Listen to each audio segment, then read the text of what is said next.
Everyone welcome to Gyandeep classes. आज हम लोग देखने वाले हैं, मतलब ये जो सेक्शन चल रहा था इसमें हम लोग की फुल प्रोज सेक्शन वाला जो हम बता रहे थे उसके कुछ प्रॉब्लम के वजह से हम उसको पूरा अपलोड नहीं कर पाए थे।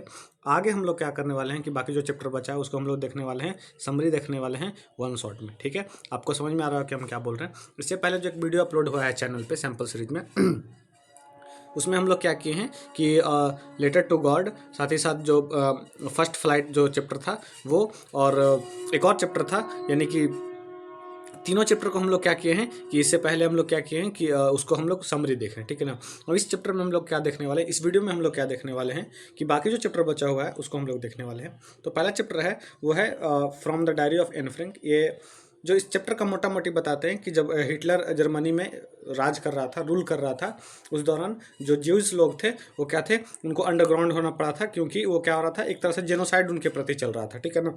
तो हम ये बोल रहे हैं, ये जो चैप्टर है उसका थीम क्या है कि एक लड़की थी जिसका नाम क्या था, एन फ्रैंक, जिन्होंने अपने पूरे जो उस दौरान जो अंडरग्राउंड के समय में वो रह रही थी उस दौरान वो एक डायरी लिखती थी डेली का कि उसके आज क्या हुआ और उसने आज क्या किया। तो उससे रिलेटेड ये पूरा चैप्टर है। तो हम आपको बताते हैं, चलिए स्टार्ट करते हैं। इस चैप्टर का स्केच देखते हैं कि चैप्टर कहाँ है, from the diary of Anne Frank से लिया गया है, और राइटर कौन है, एन फ्रैंक। ठीक है, वो अपने ट्रू कंपेनियन, अपने सबसे अच्छे साथी के बारे में बताते हैं। उसका सबसे अच्छा साथी कौन है, डायरी है। उसके पास जो डेली का डायरी लिखती है कि आज उसके लाइफ में क्या हुआ। ठीक है, और लिखती है कि she writes everything about her life in her diary and consider it her a friend. वो अपने रोज उसके घर जो उसके साथ जो होता है, उसके आसपास जो होता है, अपने डायरी में लिखती है। और ये टाइम कब का है, ये है जर्मन में जब हिटलर राज कर रहा था तब का है। ठीक है, आगे बताते हैं। इस कैरेक्टर के विषय में देखते हैं। तो पहले तो है एन फ्रैंक, जिन्होंने ये डायरी लिखा है। वो 13 साल की एक जूइश लड़की है जो कि वर्ल्ड वार 2 के दौरान अपने फैमिली के साथ हाइड की हुई है, किससे, हिटलर के लोगों से। ठीक है, आगे बताते हैं। मार्गरेट फ्रैंक कौन है, मार्गरेट फ्रैंक है उसकी बहन, जो कि उससे 3 साल बड़ी है। क्या है, उससे 3 साल बड़ी है। ठीक है, ओटो फ्रैंक कौन है, ये ओटो फ्रैंक है, उनके फादर है, एन के फादर है, और उनसे सॉरी, ओटो फ्रैंक के फादर है, जो कि एक जूइश बिजनेसमैन है, जो कि जर्मनी को छोड़ दिए थे जब हिटलर राज में आया था। ठीक है, जब हिटलर पावर में आया था तब उनके जो पिता हैं ओटो फ्रैंक, वो छोड़ दिए थे। मिस फ्रैंक कौन है, उनकी माँ है। ठीक है, और जितना भी ये काम चल रहा है उसके कन्फ्लिक्ट के दौरान उसकी माँ ही उसकी साथ दे रही। ठीक है, और मिस्टर वैंडन कौन है, एक Jewish business and associate of mister Frank, उनके पिता के साथी हैं। ठीक है, और मिस्टर केसिंग कौन है, her teacher who punishes Anne as he get to an by talkative nature. Anne बहुत ज़्यादा बात करती है, इसलिए उसके जो टीचर हैं उसको पनिश करते हैं, और उनका नाम क्या है, मिस्टर केसिंग्स नाम है।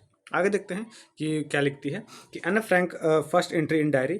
N Frank 13-year-old girl gifted a diary by her father, so she decided to write her diary in which she consider her best friend in loneliness and emit Kitty. उसके पिता जब उसका जो 13वां birthday था, जब उसका 13 बर्थडे मनाया जा रहा था, तो उसके पिता उनको क्या गिफ्ट दिए थे, एक डायरी दिखे थे।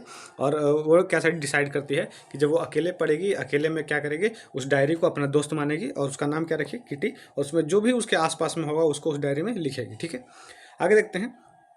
सी बिगेन राइटिंग जून 42। जब उसमें सबसे पहला जो जिस महीने से लिखना शुरू करते हैं वो कब लिखते हैं, जून 1942 से लिखना चाहती है, मतलब लिखना शुरू करती है। और उसका पहला जो क्या लिखती है कि first entry, she expressed her desire to confined everything to diaries as she hadn't been able to so do anyone else. She felt the paper more patient than the people, and secondly she thought nobody would interested her diary as she was the small girl. बोलते हैं कि उसने पहले बार उस diary में क्या entry करती है कि देखो, वो ऐसे बातें वो डायरी में लिखना चाहती है जो बाकी दूसरे के साथ नहीं कर सकती है, क्योंकि एक छोटी बच्ची है, और छोटी बच्ची का कोई उतना बात सुनना नहीं चाहता है, क्योंकि लगता है कि बेकार के बात करेगी। इसलिए क्या बोलती है कि पेपर के पास ज़्यादा पेशेंस है, लोगों के से ज़्यादा पेशेंस है, लोग उनकी बातों को ध्यान से नहीं सुनते, पर पेपर उनकी बातों को आराम से सुन सकते हैं। यानी कि वो लिखना चाहती है, जो भी लिखना चाहती है, पेपर को कोई दिक्कत नहीं होगा। आगे बताते हैं। Her childhood and family. Anne called her father the most adorable person. He was 36 when he married her mother 25, and she has a older sister Margot. She had about 30 people around her, but she had no true friend. She lived in Frankfurt for some time, but they were Jewish, said they have to migrate to Holland to refuse. Her mother stayed with her grandmother and went to Holland to her father. बोलते हैं कि जब उसके पिताजी 36 साल के थे तो उनकी माता से शादी हुई थी, जो उनकी माता कितनी थी, 25 साल की थी उस समय। ठीक है, और उसके उससे एक बड़ी बहन है जिसका नाम क्या है, मार्गरेट। और उसके पूरे परिवार में लगभग 30 लोग हैं, लेकिन उनका कोई भी एक अच्छा सा दोस्त नहीं है, मतलब बेस्ट फ्रेंड कोई नहीं है, बस वो रिश्तेदार हैं, जितना काम से काम है उससे ज़्यादा उनको कोई मतलब नहीं, ठीक है। और वो कहाँ रहती है, फ्रैंकफर्ट में रहती है। लेकिन जब वो जूइस पे क्या होने लगा, अत्याचार होने लगा, तो उनके जो पिता है वो माइग्रेट कर दे कहाँ, हॉलैंड में मूव कर गए। किसके लिए, रिफ्यूजी के लिए, शरणार्थी के लिए, शरणार्थी के तौर पे, ठीक है। अब बताते हैं Anne's schooling. She was bent to mystery Montessori nursery school. She stayed there until she was 6 at her farewell and she and her mistress mister Kuperus her tear इंदिराज। बोलते हैं कि जब वो एक स्कूल में जाती थी, उसका नाम क्या था, मॉन्टेसरी नर्सिंग स्कूल, और वो उस स्कूल में तब तक रही जब तक वो 6 साल की नहीं हो गई, ठीक है। जब वो उसका फेयरवेल हो रहा था, स्कूल छोड़ रही थी, तो उसके जो हेड मिस्ट्रेस थे, मतलब जो उसकी जो मैम थी, उनकी आंखों में क्या आ गया, आंसू आ गया, और उनका नाम क्या था, मिस कूपेरस नाम था, ठीक है। आगे देखते हैं हर ग्रैंड मदर डेथ। अब उसके बाद जो 1941 था, उसमें उसकी माँ का जो उनकी दादी थी, कौन थी, दादी थी, यहाँ पे दादी नहीं, नानी के विषय में बोलता है, ठीक है ना। ये उनकी मदर के विषय में बोलते हैं, यहाँ पे ग्रैंड मदर दादी नहीं, नानी है, ठीक है। ये यहाँ पे नहीं लिखा हुआ है, लेकिन जो मेन स्टोरी है उसमें नानी कंसिडर किया गया है, ठीक है। तो ग्रैंड मदर क्या होती है, बीमार पड़ जाती है, और she had to operated upon but she died in 1942 and it give an a shock and she did not write her diary in that period and after that she wrote again and she thought her mother her grandmother love and affection. 1941 के आसपास उसकी जो नानी थी, उनका क्या हो गया, डेथ हो गया बीमार पड़ने के कारण। उनका ऑपरेशन किया गया, फिर भी वो जनवरी 1942 में उनका डेथ हो गया, ठीक है। इसके कारण, उनके डेथ के कारण क्या हुआ, एनी को बहुत ज़्यादा शौक लगा, और इस वजह से कुछ समय तक वो डायरी नहीं लिखती थी, लेकिन वो बाद में लिखना फिर से शुरू कर दी, ठीक है। आगे लिखते हैं her view about the teacher.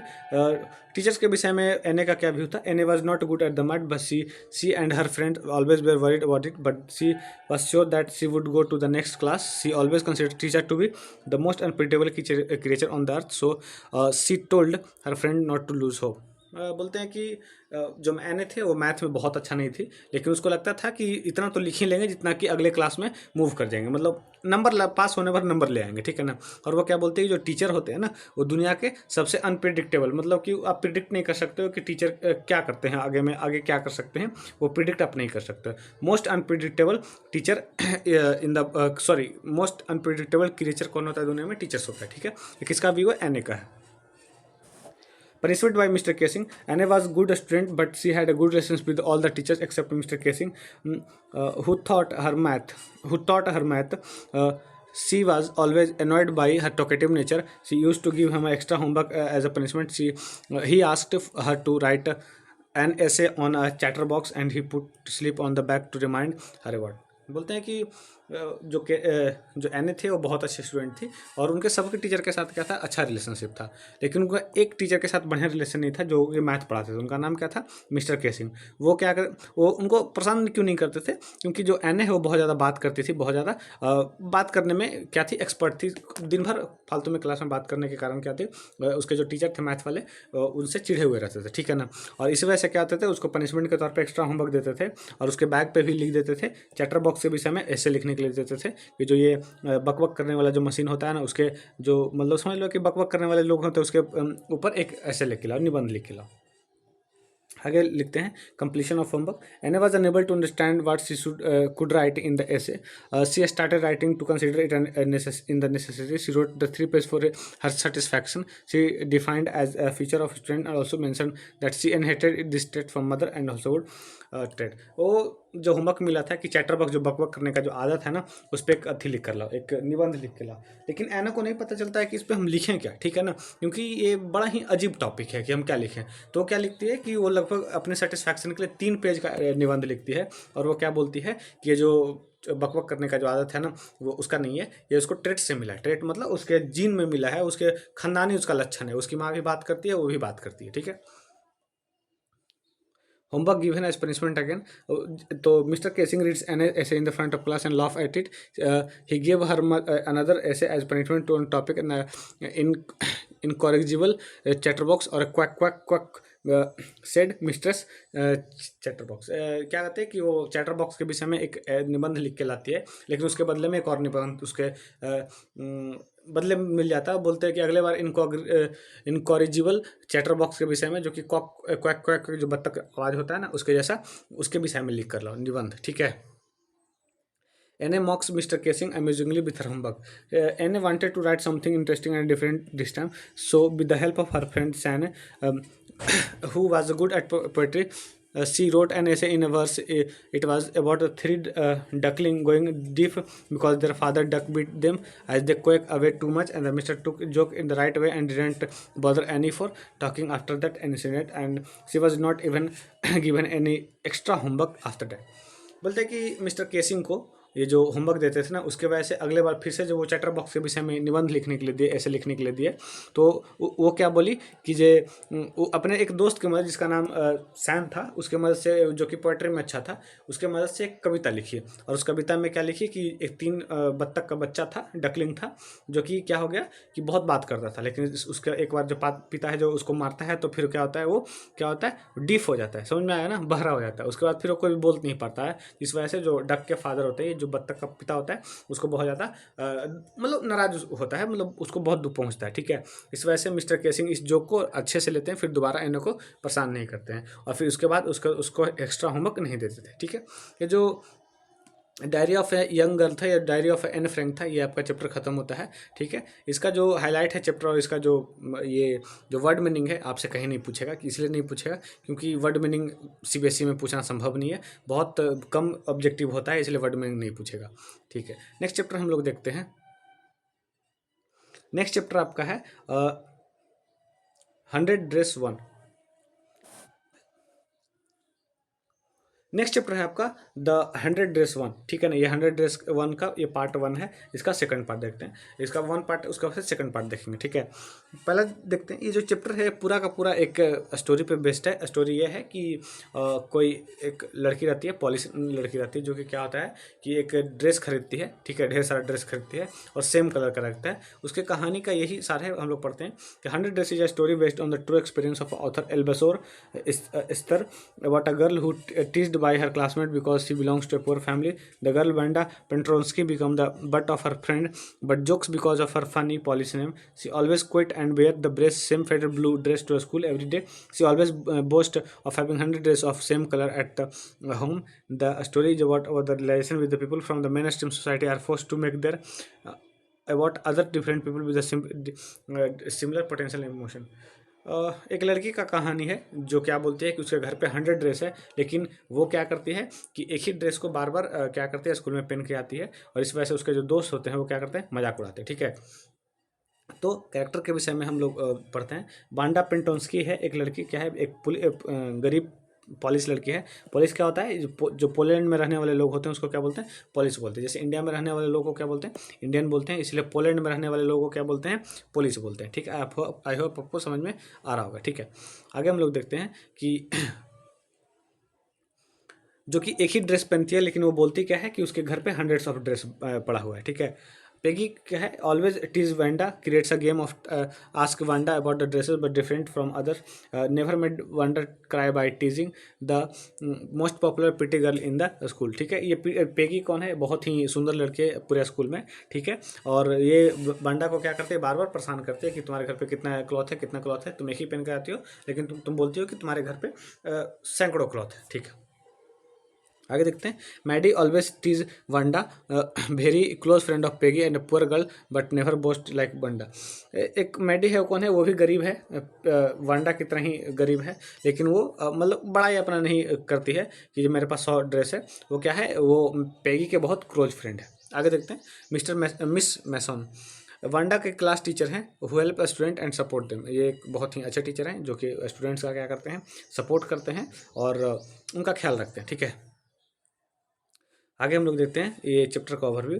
Wanda Petronski and her classmate. It was a Monday, Wanda was absent but nobody noticed in the class. She did not have two friend in the class because she was very shy and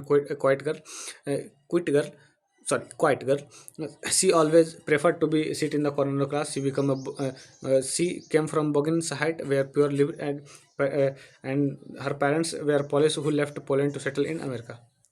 बताते हैं कि जो Wanda पेंटोन्स्की है वो क्या है कि आज क्लास में नहीं आई थी, जिस वजह से क्या था, लेकिन उसको कोई नोटिस नहीं करता, ठीक है ना। आज पूरे क्लास में वो एब्सेंट थी, मतलब आज स्कूल नहीं आई थी, लेकिन फिर भी उसको कोई नोटिस नहीं करता। क्यों नहीं नोटिस नहीं करता? क्योंकि वो अकेले लास्ट बेंच में बैठे रहती है, किसी से ज़्यादा बात नहीं करती है, क्योंकि वो क्या है, एक शाय गर्ल है, बहुत ही शर्मीली लड़की है और चुपचाप रहती है अपने क्लास में, ठीक है। और वो कहाँ से बिलोंग करती है? बॉगिंग हाइट से बिलोंग करती है। एक ऐसा जगह है जहाँ पे गरीब लोग रहते हैं, ठीक है ना। उसके जो पिता हैं वो कहाँ से आए थे, उसके जो पेरेंट्स हैं वो पोलिस से आए थे और कहाँ सेटल हुए थे? अमेरिका में सेटल हुए थे, ठीक है।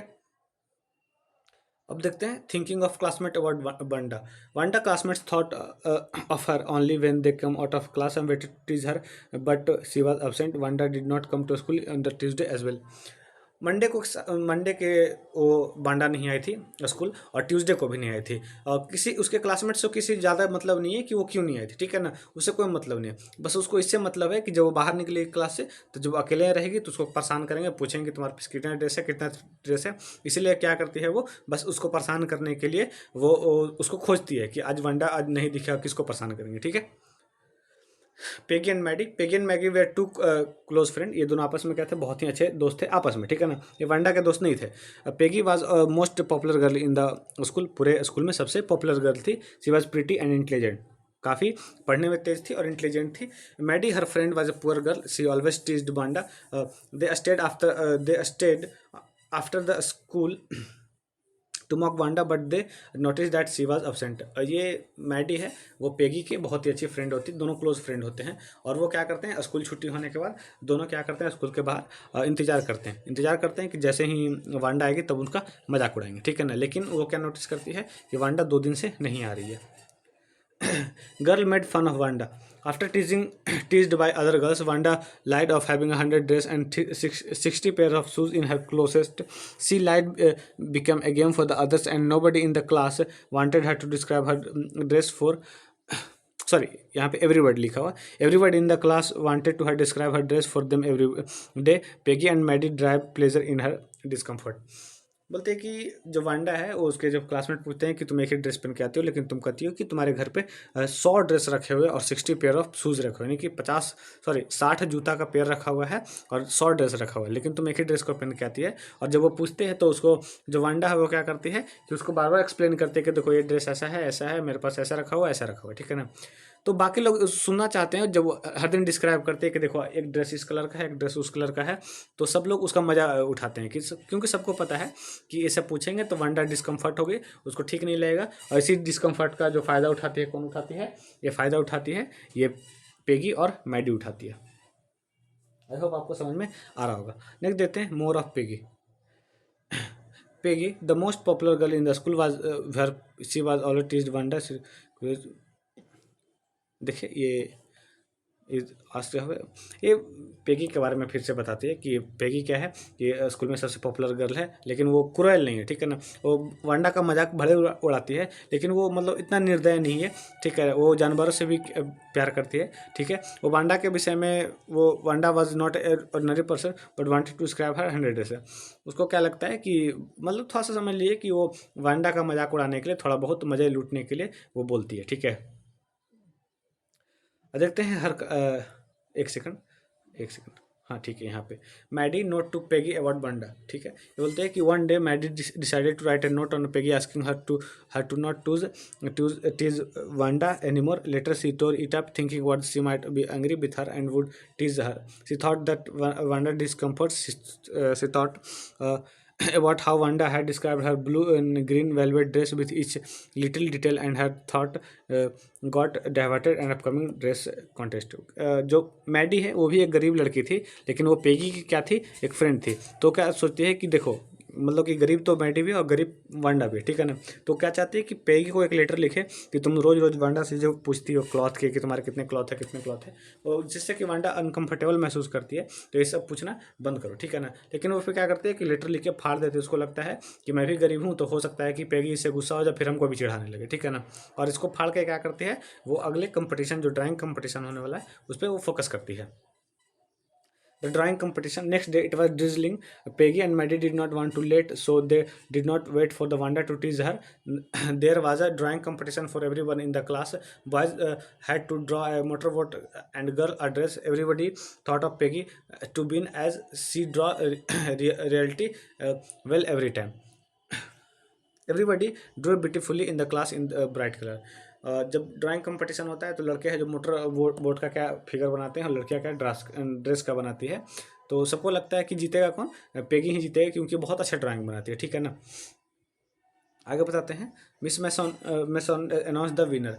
The class had assembled and the class teacher Miss Mason announce the winner of the drawing contest. Jack Biggles was the winner among the boys and Wanda Petronsky was the winner in the girls. Everybody, especially the judge, were immensely impressed by her drawing, and each of her drawing was capable of winning the contest individually. But Wanda had absent that day. Miss Mason showed her drawing to all the all students. ठीक है.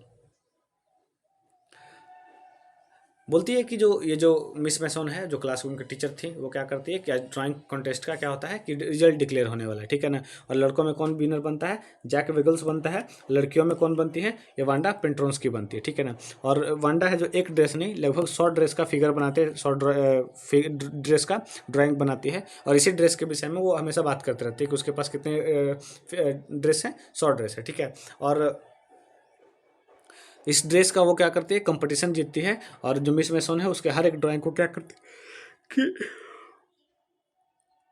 दिखाती है सारे class वालों को. ठीक है. हर क्लासमेट रिएक्शन.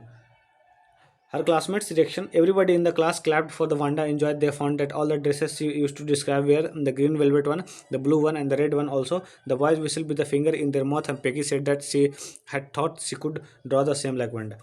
क्या होता है कि जो क्लासमेट क्या होता है, जितने भी लोग उसके होते हैं क्लासमेट्स, वो क्या होते हैं खुशी से वो क्या करते हैं कि इंजॉय करते हैं, ताली बजाते हैं. ठीक है. और जो लड़के हैं वो क्या करते हैं, व्हिसल भी बजाते हैं. ठीक है ना. और पेगी क्या सोचती है कि काश वो वांडा की तरह वो भी ड्रेस बना पाती. ये जो 100 ड्रेसेस है उसका ये पार्ट 1 है. इसका हम लोग पार्ट 2 देखते हैं. ठीक है.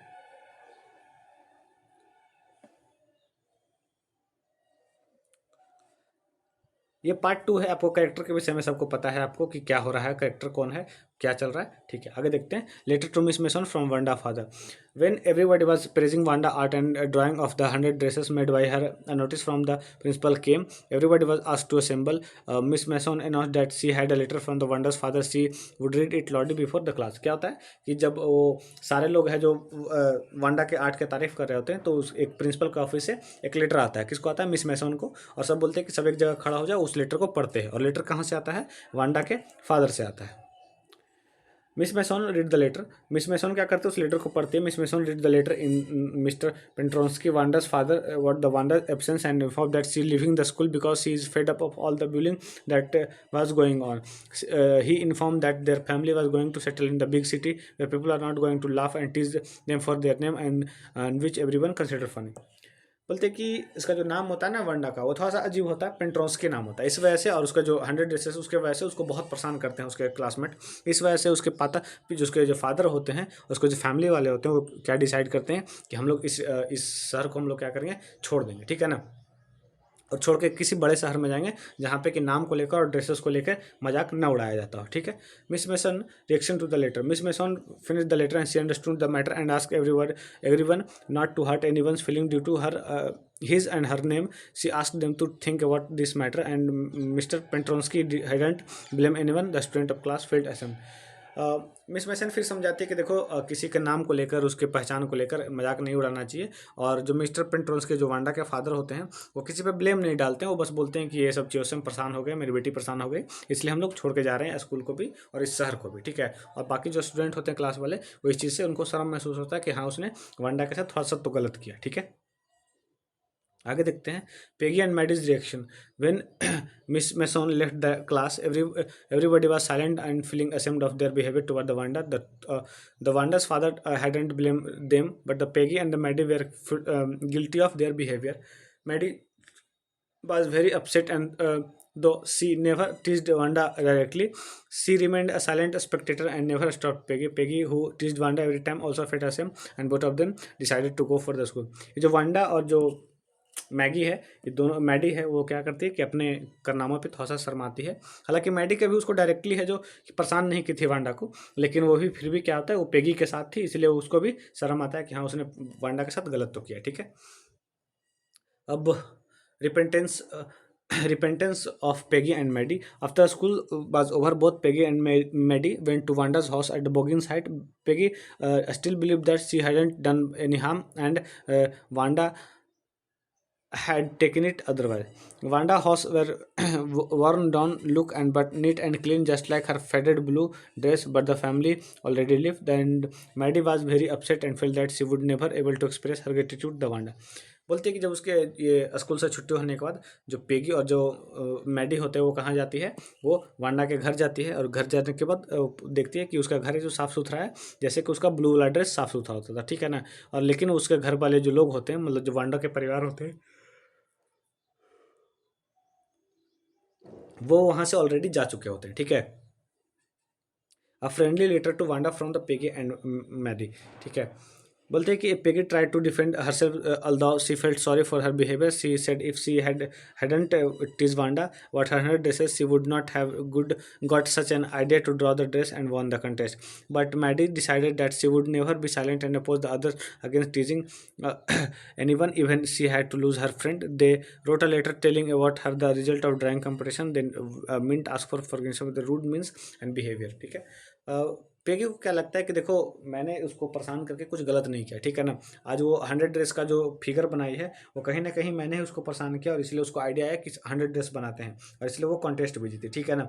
तो लेकिन मैडी है वो क्या होती है, इस चीज़ से वो बहुत नाराज़ होती है, उसको लगता है कि हाँ उसने वांडा के साथ गलत तो किया है, और इसलिए वो क्या डिसाइड करती है कि वो जो कंपटिशन वो ऑन किया उसके विषय में वो एक लेटर लिखने का प्लान बनाती है कि वो वांडा को लिखेगी लेटर, और उस लेटर में क्या करेंगे वो माफ़ी मांगेगी, ठीक है। The Maddie and Peggy waited long for the Wanda's reply to their friendly letter. After a few months, they got the reply addressed to the Miss Mason. She asked Miss Mason to give the drawing competition of green dress to Peggy and the blue one to Maddie. She told that she had joined a new school but misses her old school and her teacher. Maddie ran through thought about the events and pinned the dress on her wall. She could see her face in the dress. She ran over to Peggy Holmes and they both looked at the green dress at the red trimming so they could see Peggy face in it. The Maddie started crying, remembering all the insulted statements she passed for Wanda. Peggy consoled her. क्या होता है कि देखिए जब Peggy का letter आता है कहाँ, मिस मैसन के पास रिप्लाई के रूप में, ठीक है ना। और वो क्या बोलती है कि देखो मैंने नया स्कूल ज्वाइन कर लिया है और तुम लोग को बहुत मिस करता हूँ, ठीक है ना। और वो अपने को क्या बोलती है कि जो जो ग्रीन वाला जो ड्रेस का जो ड्राइंग है वो किसको देने के लिए, वो पेगी को देने के लिए, और जो रेड वाला है वो किसको देने के लिए, मैडी को देने के लिए, ठीक है ना। और जब वो घर पे जाके देखते हैं उस ड्रेस को, तो फिर क्या होता है कि वांडा क्या होती है जो मैडी होती है वो अपने जो जिसने भी वो इंसल्ट किया है किस पे, वांडा को, उस पर वो क्या करती है बहुत ज़्यादा रोती है, और उसको कंसोल कौन करती है, उसको संतावना कौन देती है, पेगी उसको संतावना दिलाती है कि ठीक है जो हो गया तो हो गया, अब वो अलग स्कूल में जाती है, ठीक है। ये चैप्टर यहीं तक है, यानी कि 100 ड्रेस 2 भी खत्म हो गया। अब नेक्स्ट चैप्टर देखते हैं हम लोग। नेक्स्ट चैप्टर है glimpse of India. Glimpse of India देखते हैं, जो चैप्टर का स्केच है वो क्या है, chapter sketch glimpse of India consist of 3 part. पहला क्या है, wake up from Goa by Lucio Rodrigues, ठीक है। ये जो पहला इसमें 3 मेन पार्ट है, यानी पहला क्या है बेकर फ्रॉम गोवा, जिसमें कि जिसको कौन लिखा है, लूसियो रोड्रिग लिखा है। दूसरा क्या है कुर्ग बाई लोकेश अब्रोल लिखा है, और तीसरा कौन है tea from Assam by Anoop Kumar Dutta लिखा है, ठीक है। पहला पार्ट क्या है, a pen portrait of traditional Goan Goan village baker of and padder who still have important place in the Goan culture, although the Portuguese have left India along the back. जो पहला chapter है वो गोवा के किसी गांव के विषय में बताता है, गोवा के किसी गांव के विषय में बताता है। और जो सेकंड पार्ट है वो क्या है, कुर्ग के किसी गांव के विषय में बताता है, इसको कॉफ़ी ऑफ कंट्री बोलते थे, यानी कि अपने रेन फॉरेस्ट के लिए और स्पाइसेस के लिए बहुत फेमस है, ठीक है। और तीसरा पार्ट क्या है, वो असम के टी प्लांटेशन के विषय में बताता है, ठीक है। अब देखते हैं कैरेक्टर के विषय में देखते हैं। जो पार्ट 3 है उसमें सिर्फ कैरेक्टर है, वो क्या है, Rajveer youngster from Delhi and he is a person who always excited to learn about new place things. And Pranjoy कौन है, एक फ्रेंड है किसका, राजवीर का, और वो कौन जाते हैं, वो सब असम से बिलोंग करते हैं, ठीक है। पार्ट 1 क्या है, बेकर फ्रॉम गोवा, ठीक है। देखते हैं हम लोग इस चैप्टर को, काफ़ी लंबा चैप्टर होने वाला है ये, ठीक है। Bread making in Goa, this is a pen portrait of traditional Goan village baker who are still remembered by, ये पूरा का पूरा जो लाइन है वो क्या बताता है कि जो बताता ये है कि जो गांव में पहले, सॉरी, गोवा में पहले क्या होता था कि ब्रेड बनता था, और जो ब्रेड है वो पूरे आसपास के इलाके में बहुत ज़्यादा फेमस था। और जो ब्रेड मेकिंग का वो भी क्या था, एक बहुत ही आर्ट था, मतलब कि बहुत ही एक कला था। ये नहीं कि कोई भी आदमी उठ के बना लिया, ठीक है। उसके लिए क्या चाहिए था, एक परफेक्शन चाहिए था अच्छा ब्रेड बनाने के लिए, ठीक है। इसमें मिक्सिंग, मोल्डिंग और बेकिंग, ये सब क्या होता था, एक स्पेशलाइजेशन होता था जो कि जिससे क्या करते थे कि लोग उसको बनाते थे। और जो ब्रेड का जो लोफ होता था हर टाइम क्या होता था, टेस्टेड होता था फर्नेस में। आगे हम लोग देखते हैं कि ऑथर चाइल्डहुड रिकॉर्ड, जो ऑथर है वो अपने चाइल्डहुड के विषय में थोड़ा सा बताता है, ठीक है। वो बताता क्या है कि writer remembers his childhood days when the baker used to be their friend, companion and guide, used to visit twice a day, once in the morning during his selling and then again while returning of selling his bread. The jingling thud of the bamboo, who carried woke them up in the morning, and they ran to meet and greet them, and after getting the bread bangles, it was a specially made sweet bread. बोलता क्या है कि वो जो ऑर्थस है वो अपने बचपन में हर दिन, मतलब दिन में 2 बार क्या जाता था, बेकर के पास जाता था। एक बार जब वो बेचने जाता था और दूसरा जब बेच के लौटता था तब। और वो एक बांस के तख्ती पे क्या करता था, उस ब्रेड को कैरी करता था। जब वो आता था तो उसको सुबह में उसका नींद खुलता था और इससे पता चलता था कि सुबह हो गया, ठीक है। नेक्स्ट हम लोग देखते हैं delivering the loaves. As the baker came, he would call out the lady of the house and wish her good morning, and the children would be pushed aside, and the loaves would be delivered to the maid servant. And the author recalled the aroma of loaf that filled in the air. Then the children would not even brush their teeth and ate bangles made of bread with the tea. बोलते हैं कि जब वो सुबह सुबह आता है तो जो बेचने वाला ब्रेड आता है वो घर के लेडीज़ को गुड मॉर्निंग विश करता है, और बच्चों को साइड बोलता है कि चलो हटो यहाँ से, ये जो ब्रेड है वो किसको देगा, वो सर्वेंट को देगा, यानी जो घर में नौकर होते थे उसको देते थे। और जब वो ब्रेड लाता था तो उसके खुशबू से पूरा आसपास का जो एरिया होता था वो क्या होता था, महकने लगता था, ठीक है ना, सुगंधित हो जाता था। और बच्चे क्या करते थे कि वो कभी कभी बिना, मतलब मुंह भी नहीं धोते थे और खाने के लिए बैठ जाते थे कि चलो बहुत अच्छा ब्रेड है, ठीक है, किसके साथ, चाय के साथ। Importance of bread in traditional ceremony, various kind of bread were use important for occasion, बहुत सारे ओकेजन पे सब ब्रेड का क्या होता था, यूज करता था।